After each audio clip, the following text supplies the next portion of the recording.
La semaine dernière, nous avons commencé l'étude des adverbes. Alors aujourd'hui, nous allons reprendre ce que nous avons vu la semaine dernière et faire quelques exercices de révision pour bien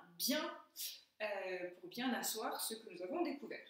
Alors, rappelons-nous déjà ce qu'est un adverbe. Qu'est-ce que c'est qu'un adverbe? Quel est ce mot adverbe? L'adverbe est un mot, quasiment tout le temps invariable, qui va servir à enrichir les phrases, en modifiant, en précisant, en complétant le sens de certains autres mots. Alors, quelles sont les trois natures de mots qui peuvent être modifiés par un adverbe? Vous avez tout d'abord le verbe. Le verbe peut être modifié par un adverbe. Si vous avez la phrase « Jeanne partira demain », le verbe « partira » ici est modifié par un adverbe de temps, l'adverbe demain. Donc un verbe peut être modifié par un adverbe, mais aussi un adjectif qualificatif. Jeanne est un peu triste. L'adjectif qualificatif triste est ici modifié par l'adverbe de quantité un peu, ou la locution adverbiale un peu. Un verbe, un adjectif qualificatif, et aussi, troisième nature de mot qui peut être modifié par un adverbe, eh bien l'adverbe. Un adverbe peut être modifié par un autre adverbe. Si vous avez la phrase « Jeanne chante vraiment bien », l'adverbe « bien » qui modifie le verbe « chanter », l'adverbe « bien » est lui-même modifié par l'adverbe « vraiment », qui ici va avoir un sens aussi plutôt de quantité, qui va apporter une nuance et très bien. Alors, donc, l'adverbe, c'est un mot qui modifie un verbe, un adjectif qualificatif ou un autre adverbe. Alors, dans les trois exercices que vous allez avoir aujourd'hui, le premier, c'est donc un exercice où vous allez devoir choisir un adverbe pour modifier, un ou deux ou trois adverbes, pour modifier le sens d'un verbe, ou d'un adjectif, ou d'un autre adverbe. Essayez pour cet exercice de choisir des adverbes qui soient variés, ne prenez pas toujours les mêmes, des adverbes aussi qui marchent bien avec la phrase, aussi, il faut qu'il y ait une cohérence, et puis choisissez des adverbes qui sont un petit peu, peut-être pas originaux, mais en tout cas riches pour pouvoir vous entraîner à choisir des adverbes variés et pas toujours les mêmes. Ça, c'est le premier exercice. Le deuxième exercice est un exercice qui va vous aider à bien faire la différence entre un adverbe et un adjectif qualificatif.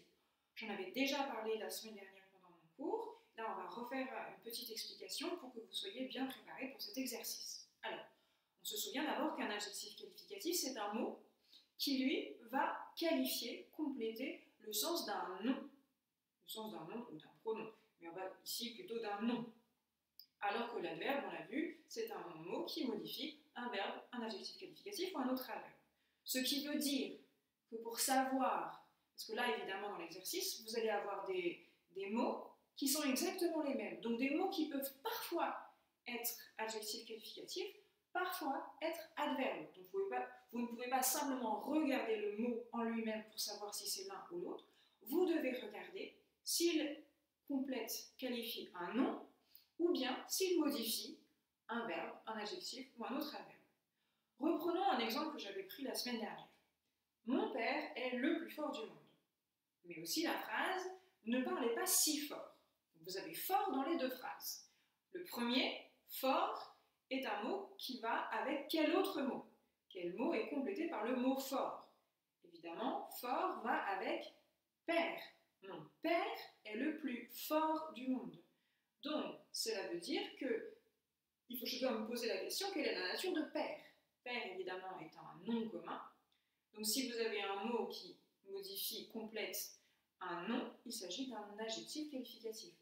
Mon père est fort. Fort, adjectif qualificatif, ici, attribut du sujet père. Et si j'utilisais d'ailleurs ma mère est la plus forte du monde.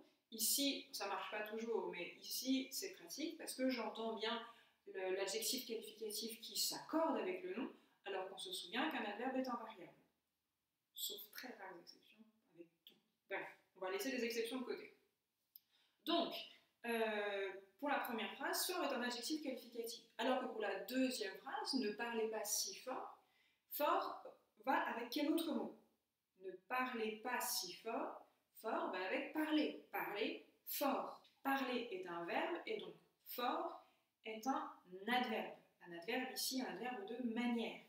Donc, si je me pose bien la question de savoir quel est le mot qui est modifié par fort, etc., eh bien, je me rends compte assez rapidement de la nature du mot. Donc, c'est ce que vous allez devoir faire pour cet exercice. Chaque fois que vous voyez le mot, je ne sais plus s'il est en gras ou souligné, posez-vous la question, avec quel autre mot ce mot-là va-t-il? Quel est le mot qui est modifié par ce mot en gras ou souligné?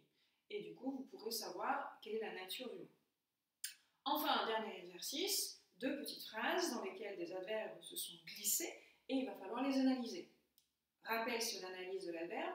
D'abord, vous indiquez la nature, donc l'adverbe avec toute sa nuance, adverbe de quantité par exemple, ou adverbe de temps, de lieu, peu importe. Et ensuite, vous précisez quel est le mot qui est modifié. Adverbe de quantité modifie le sens du verbe machin, ou du verbe ou de l'adjectif qualificatif truc.